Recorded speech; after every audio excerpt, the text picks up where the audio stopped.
Ousmane Serigne Cheikh Anta Ngom également Marie Amar yéen ñëpp ñu leen di jaajëfal bu baax a baax Mamadou Ndiaye Soda Maxem Sey Aïcha Lalla Thiaw ak ñeneen ñi àndook ñun ñëpp ñu leen di jaajëfal bu baax a baax ñu daal di wax ci leneen doyen muy bile yoon dossier bi nga xam te moo ñeel kile di Aminata Touré par rapport ak rapport IGE bi ñu doon wax boobu ba léegi moom également mu yàgg koo jàppee comme un rapport fantôme boo xam te ne noonu la ko doon qualifié waaye démb ñu xibaar ñu ne finalement l'agent judiciaire de l'État daal dina jël ce rapport de l'IGE transmettre ko ñi nga xam ne waa pôle judiciaire financier ngir peut-être ñu daal di ca def la nga xam te moo ci war moom ñu ci doon wax ne ca mbirum gestion conseil économique social et environnemental ba sax am ñu ci doon tudd daanaka 2 milliards et quelques yoo xam te ne moom lañ doon wax ne fa mu duggook wala na mu génnee dafa xaw a daal di ëlëm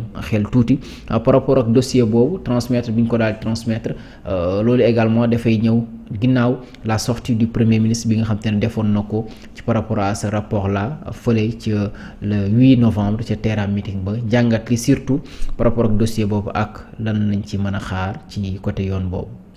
waaw xam nga premier ministre. Lors de son passage fële à l'Assemblée nationale. Pour les questions d'actualité.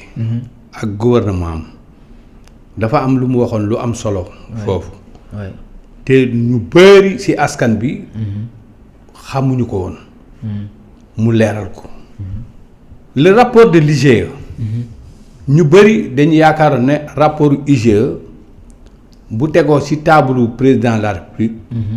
c'est fini le rapport est secret benn mais seul le président de la République rek moo am possibilité xam nga déclassifier rapport bi génne ko comme mun na jël rapport bi teg ko ne rek classé ko sans suite. mais cette fois-ci bii rapport. pour IGE une fois mu pare ñu dépose ci table président de la République. rapport bi le président de la République. bu mu ko càmbaree xool koo pare day joxe approbation fépp foo xamante ni rapport bi wax na fa. wax na fii am na lënt-lënt. le président de la République day joxe approbation ne.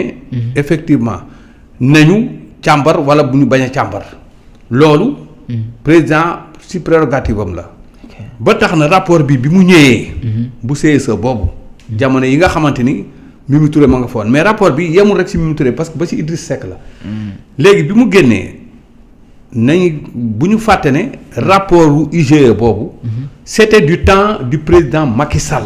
boobu lañ ko defoon. Gouvernement bi fi nekkoon. ñoo commenté woon rapport bi génn.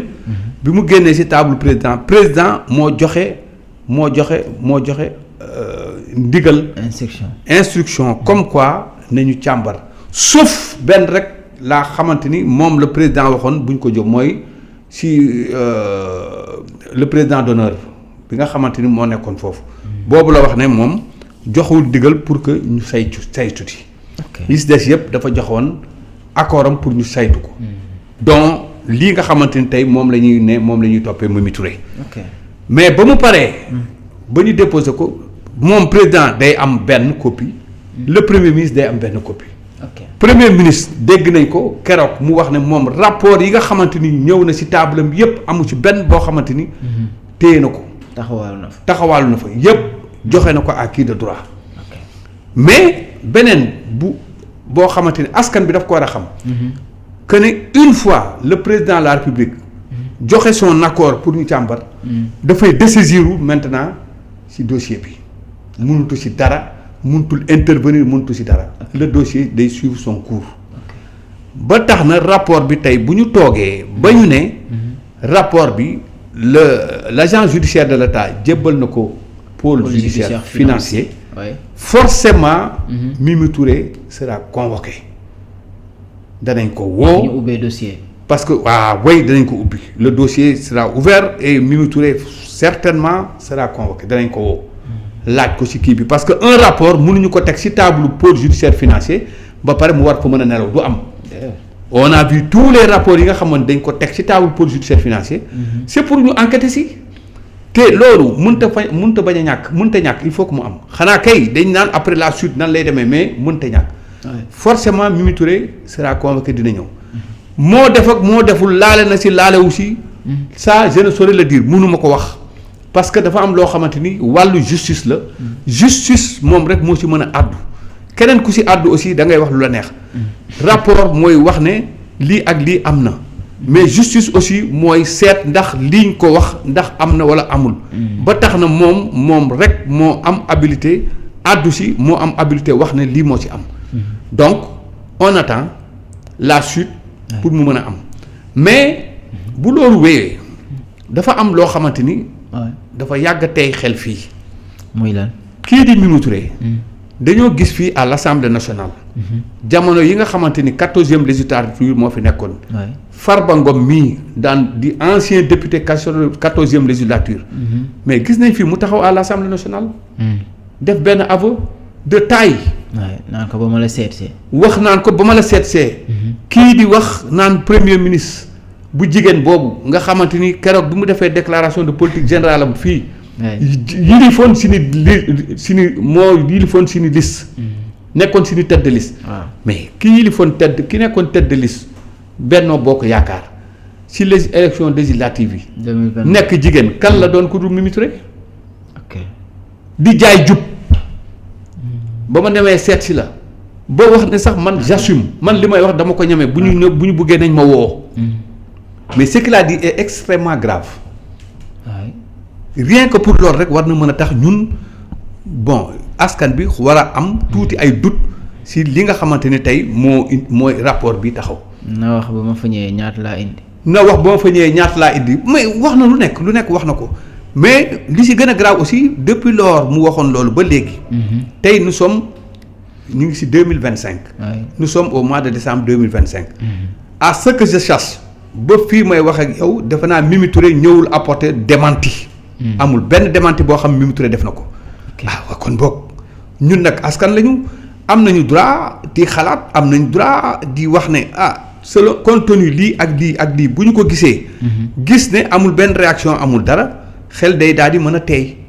moo tax daal bon man ba fii du ma ne diw moo def wala deful mais daal am na rapport bu génn ci phase am na rapport bu génn rapport bi est mis sous la table du pôle judiciaire financier le procureur en question li ci war dina ko def une fois mu def ko de toute façon Mimi Touré bu demee danañu wax ndax am na wala amul fantôme laak du fantôme c'est des rapports fantôme ñun du ñun ñoo koy wax nit nag mu am na droit wax lu ko neex parce que gis nañ fi ba tàyyi nit ku taxaw wax ne man kenn amul dara luñ may reprocher man defuma dara tiiñal sax gouvernement Sénégal jusqu'à l'extinction du soleil.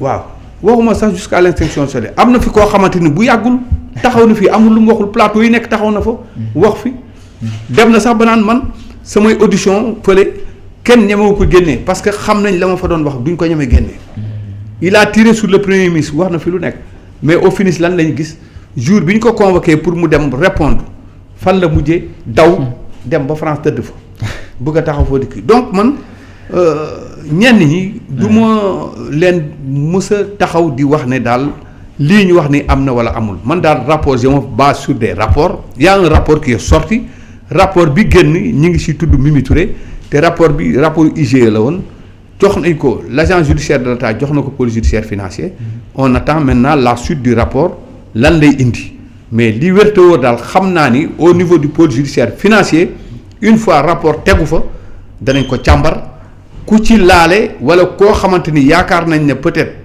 laale na si danañ la woo enquête la ba xam yow lan mooy ses degrés de responsabilité. loolu moom c'est sûr mais par exemple xam nga fan yële ci bi coowal Sonko Diomaye bi xawee jóg tuuti bi ñu demee benn délégation dem seeti ko moom président ci li nga xam te ne moom moo di audience bi mu leen mayoon à la sortie de cette délégation là am na ou bien à la sortie de cette rencontre là autant pour moi am na ay informations yu génnoon. xaw ma ba xam c'est moom président moo ko xam déet mais par rapport ak rapport boobu ki lay di l'ancien président moo ko commandité woon bu fekkee ni kàddu yooyu moom le président moo ko yëkkati ak tey peut-être transmettre bi ñu transmettre dossier boobu police judiciaire financier rapport boobu ndax yaakaar mën na ci daal di am par rapport ak côté traitement beeg yëpp. yaakaar war na si mën a am côté traitement parce que yaa ko waxal sa bopp moom président wax na ko sax si boppam. ne moom ki nga xamante ni moom moo ko wutu moo ko commandité woon kon moom amu si dara lu mu si kiiyee. il n'est pas question que ki ko wutu woon commandité ko mu nekk fii moom rapport bi génn ñu transmettre ko pôle judiciaire financier mu war a am lenn loo xamante ni daf ko si war a mën a def. surtout que dañuy wax ne selon procédure bi nu muy doxee. une fois le président mu joxe approbation. mënutu si dara dafay décisir si kii bi dossier bi gis nga lii. président mënu ci dara. président mënu ci dara pour loo ci xalaat pour ay affaire ay intervention wala dara mënu ci dara. gis nga nit histoire bu la rattrapé. dañuy dem jusqu'au bout. Jusqu'à présent elle bénéficie de la présomption d'innocence. Mais aussi ba fii ñuy wax ni rapport génn na buy wax ne moom ci boppam. doit faire l'objet peut-être d'une convocation wala ñu laaj ko en tout cas. une interrogation. loolu la laaj. de toute façon loolu daal foofu lañ tollagum loolu il faut que ñu egg ci foofu. ba xam nan lay mujjee ak lan la am mais daal bu loolu weesoo à part ça gis nañ fi des déclarations de part et d'autre partout ñu di ko wax. te déclaration yi ba léegi gisuguma kenn koo xamante ni wala boog l'intéressé en question bi tax ñu def déclaration bu mu génn def un démenti pour wax ne lii la loolu moom gisuguma ko kon bokk lu ma mën lu dul damay jàpp ci loolu ba keroog may gis le contraire. mais bu ñu demoon tey ba par exemple yooyu ñu koy daal di tuddal ci biir rapport boobu mu xëy na confirmé wu là bu boobaa. il sera forcé peut-être du ñu wax ne forcé au président mais entre guillemets seen ànd par rapport ak li ñuy woote jub-jubal jubanti bi dina xaw a am tuuti waroo bu ku ànd bi naree continuer. mais xoolal gis nga nag foofu nag man sama xalaat laay wax. sama gis-gis laay wax. ànd bi sax ak moom moo warutoon. non il faut dire les choses telles qu'elles sont ànd bi ak le président de la République ak Mimi Touré moo ànduloon moo warul. dem nañ Diomaye président d'accord Diomaye président jeex na vraiment waruñoon mën a ànd ak ñi gis nga dama lay wax benn affaire mënuma comprendre yow say noonu démb seen pexe jibul tey ñu bëgg a ànd ak yow dañu wax ne say noon bu seen pexe jiboon yii yëpp du mën a am seen pexe lu mu jubul moo tax tey ñu obligé soumettre si li nga xamante moo xew ñii duñ la mës a bëgg dañuy nekk ak yow mais musuñu la bëgg taxaw nañ fii élection législative yow nga defar sa liste jaar nii moom mu defar listam jaar na le taxaw nañ fii élection présidentielle ñoom ñu taxaw fële ànd ak seen candidat yow nga taxaw fële ànd ak seen candidat ngay uti ñoom ñuy uti lu nekk wax nañ ko fi taxaw nañ fii ci Sénégal taxé leen du n'importe quoi wax leen ay salafiste ngeen wax leen ne yéen jéem leen jaxase ak religion bi fexe nañ fi ci yéen def lu nekk mais nga yaakaar ne ñu mel noonu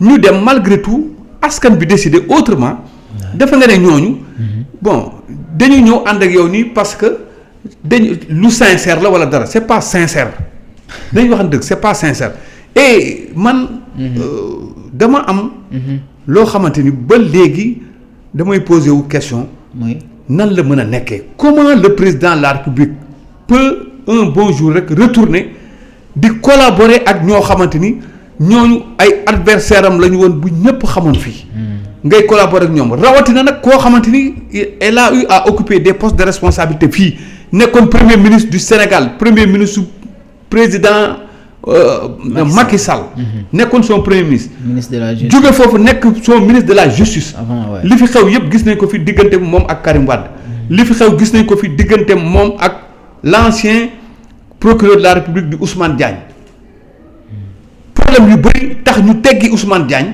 pour rien que li nga xamante ni moom lañ bëggoon ñu defal leen ko ci justice bi Ousmane Diagne bañ ñu indi keneen pour mu defal leen ko on l'a vu gis nañ fi façon bu nekk bu ñu fi taxawoon alors mais loolu lépp bi mu fi amee nga retourner yow peuple bi porté la au pouvoir ak ñi nga xamante ni ñoom nga àndaloon muy sa parti ñu ñëw une fois arrivé au pouvoir nga mën a taxaw ne yow léegi non da nga am beneen gis-gis wala boog nee nga yow da ngay élargir wala boog je ne comprends pas taxaw naan da ngay collaborer des anciens yoo xamante ni say adversaire la ñu woon.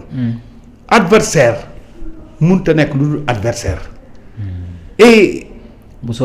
bu soppeekoo rek c'est parce que ay pexem jubul comme ay pexem jubul nag man dama ci maandu ci moom parti politique d'accord dafa laaj ñuy di ko massifier gouvernement une fois accédé au pouvoir yooyu tu es le président de la République de tous les Sénégalais tout le monde le sait.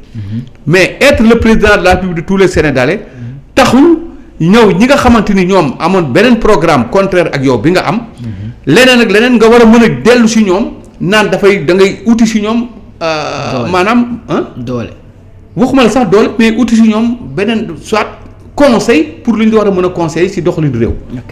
mais c'est gis nga loolu c'est contradictoire man boo tax na tey man Mimi Touré je ne peux pas mënuma ko digérer je ne peux pas la digérer xam nga lu tax je ne peux pas la digérer nit da ngay constant nit da ngay gëm dara wala gëmuloo ko mais nit koo xamante ni yow ànd nga fi ak Macky Sall teg na la fi ministre teg na la fi premier ministre Macky Sall toog nga ak moom ngeen ànd dem élection législative mu dig la ne une fois ngeen gagné yow yaay nekk président assemblée nationale loolu mu la diggoon amul nga retourné bàyyi ko ñëw def face ak moom commencé di ñu wax ay troisième mandat boobu ngay wax ba nga koy wax ñun wax nañ ko bu yàgg boobu fekk na askan bi nee ne non au troisième mandat du fi amee yow da ngaa ñëw rek bokk ci loolu bugg ko def ton cheval de bataille bugg ko jël approprier ko sa bopp bëgg a taxaw ne yaa porté combat bi non le combat da nga fekk combat bi nekkoon fi ba pare alors donc si biir loolu ñun mënoo ñu bëlëf ñëw nga rejoindre coalition Diomaye président mais coalition Diomaye président bi nga ko rejoindre aussi dafa am ñoo xamante ñoo incarné coalition Diomaye président dafa am ñoo xamante ñooy njiit bi ñu paree ci coalition Diomaye président avant sax ñu ci pare on a vu le dernier meeting bi nga xamante ni amoon na à Mbour mais premier ministre Ousmane Sonko lu leer la waxoon. attention ñi ngi dem une fois ñu gagné bu kenn yaakaar ne tey da nga ñëw dooleel ci. sédd kii bi ba pare pour après ñu séddoo ay postes. dañu ñëw pour liggéey Sénégal. Sénégal nag ñëpp ci xaj mais Sénégal ñi ci xaj. d'habitude pour ñu war a liggéey ak ñoom mooy ñi nga xamante ni seen loxo dafa set bu kenn yaakaar ne boo ñëwee rek en contrepartie dañ la war a jox dara non. D'abord ñun li ñu gëm mooy ñu dañu opter pour le don de soi pour la patrie qui opte pour le don de soi pour la patrie nag bon warul mën a taxaw prétendre suba ñu gagné mu taxaw ne day jël poste kooku moom na leer ci seen bopp ça il l'a dit clairement ñëpp dégg ko alors am na ñoo xamante ni tey dara animé loolu lu dul seen propre intérêt dara animé lu dul seen propre intérêt et ñi nga xamante ni dara animé lu dul seen propre intérêt ki nekk ca bopp ba je le dis haut et fort c'est Mimi Touré li ko intéressé mooy problème boppam Mimi Touré ñëw na fii def na preuve am gars yi jëlee nañ ko fi defu fi dara lu ñu mën a taxaw tey bu ñëwaatee fii bëgg a taxaw naan dafay massifier coalition Diomaye def ko jox une mission boo xamante ni ci la nekk ci lay doxal di kii ak yooyu kan lay nax kan lay réeral ak kan la mën a apporter kan lay indi surtout que chaque jour que Dieu fait coalition Diomaye président enregistré des arrivées yoo xamante ni boo koy xool càmbar leen ba ci biir mooy ñi nga xamante ni ñoo nekkoon ca de l'autre côté ñu dóor leen mënatuñu xamatuñu ni ñuy def ñu jéem a ñëw di ko xam nga loolu yii c'est du bluff et c'est malheureux pour le président de la République c'est très malheureux pour le président de la République ba léegi mënut a xippi bëtam dellu si avant qu'il ne soit trop tard te dama koy wax nag na dellu si avant qu'il ne soit trop tard parce que bu defoon donc le réveil sera brutal bu yaakaaree ne askanu Sénégal bi fii lii nga xamante ni dañ ko ñafe xeex ko ba egsi fii ñu egsi nga ëlbatu ko tey taxaw lii d'abord au moment où les gens ñu ngi plaindre sur lenteur bi nga xam moo am au niveau de la justice rien que pour par exemple justice que ñu def ko au niveau des victimes au niveau surtout ñi nga xamante ni tey c'est des martyrs ak li fi xewoon yëpp au moment où les gens di inquiété wu si loolu yow y a une lenteur au niveau de la justice àddooguñ ci defaguñ ci dara nga bëgg a ñëwaat ëlbatu ko nag tegaat leneen seen kaw mooy lan bëgg a ñëw indi d'autres gens yoo xamante ni ne da nga leen di ressusciter mais c'est très grave ñoo xamante ni tey peuple bi daf leen vomir le peuple les a vomi le peuple les a vomi ña fa des as néew di xaru di xataraayu mooy ñi nga xam ñoo nekk à l'Assemblée nationale te ñoom xam nañ lu leen may li tax ñuy xataraayu nii li leen ko may mooy seen poste député boobu ñu am moo leen permettre suba ñu am voix fii di wax mais sinon bu dul woon poste député bi amatuñ fi baat pour di fi waxee dañ fortul am baat pour di fi waxee mais nag c'est malheureux pour le président qui n'a pas compris pour le président depuis lors ay nitam ñu ngi koy woo pour mu dem rejoindre les rangs il n'a qu'à aller rejoindre les rangs. Ok. Moi je parle de Bassirou Diomaye Faye qui est membre de Pastef. D'accord. Il n'a qu'à rejoindre les rangs avant qu'il ne soit trop tard. Étant président de la République warul la empêcher aussi nga nekk membre d'un parti politique surtout que membre d'un parti politique boo xam moo la porté au pouvoir loolu wax dëgg yàlla ku ko bëgg loolu nga koy wax mais keneen koo xamante ni leneen moo la animé doo ko wax loolu mukk te doo mës a gis loolu président nag dafa doy waar dina am ñu jàpp say nopp di la wax yu nekk boo sàgganul boo deful ndànk danañ la tàggali sax ak sa njaboot danañ la tàggali sax ak ñi nga xamante ni tey say parents lañu parce que loolu day am et vraiment loolu man gëwuma ay réalité ay naan les réalités du pouvoir le président de la République il est mieux informé c'est le première personnalité boo xamante ni bon li muy xam comme information kenn du ko am kenn du ko xam gis nga yooyu tant que ñu ngi koy jàpp si bopp toujours si réer la ñuy dëkk nit dong nga nit nga mën a doon mënoo weesu nit xam nga doo yonent doo yàlla mënoo weesu nit dong nga nit boobu nag la ñuy porter au pouvoir mu nekk président de la République pourquoi une fois nga ñëw nekk président de la République ñu war a tax ñu tëj la ci pet di la gëmloo yeneen naan la les réalités pouvoir waratoo wax ak kii le premier ministre warul laa joxoñ warul wax ci yow dara premier ministre dafa war a dekk nga koy jox ay directives da koy jox ay recommandations muy appliquer à la lettre wala non bon le président mënta juum mënta juum pourquoi ñuy teg ay conseil des ministres pourquoi ñuy teg ay ministères pourquoi ñuy teg ay directions mais c'est tout un ensemble ñoom ñëpp réunis ñoo war a waxtaan ci doxalinu réew mi mais doxalinu réew mi peut-être kenn moo ko encadré rek c'est le président de la République moo nekk ci njiit bi waaw mais président de la République nekk ci njiit bi ba tax na waratul déglu kenn warul ko wax dara c'est lui seul moo war a wax wala bokk dafa am benn groupe boo xamante ni ñoo war a taxaw wax ko bu waxee non tant que mi ngi ci siège boobu ci réer lay mujj te bu réeree billaahi wallaahi man de souhaité wu ma ko mais bu toogee ba commettre erreur bu toll ni départagé wu de son premier ministre billaahi wallaahi dina am humiliation boo xamante ni musu koo dal ci àddunaam kooku man la ko wax bu toogee ba naan dafay jéem a fexe départagé wu ak son premier ministre ça moom dootoo ci xam dara. waaw xamatuma ci dara franchement xamatuma ci dara. d'accord jërëjëf merci beaucoup doyen jaajëfal la bu baax a baax muy kon mbirum dossier boobu nga xamante ne moom di le rapport de l'IGE di inspection générale d'État bi nga xamante ne ñi ñuy wax ne ki nga xam ne di l'agent judiciaire de l'État daal dina ko envoyé wala boog transmettre na ko ñi leen di waa pôle judiciaire financier ngir ñu daal di ko saytu surtout mu nekk rapport boo xam te ne également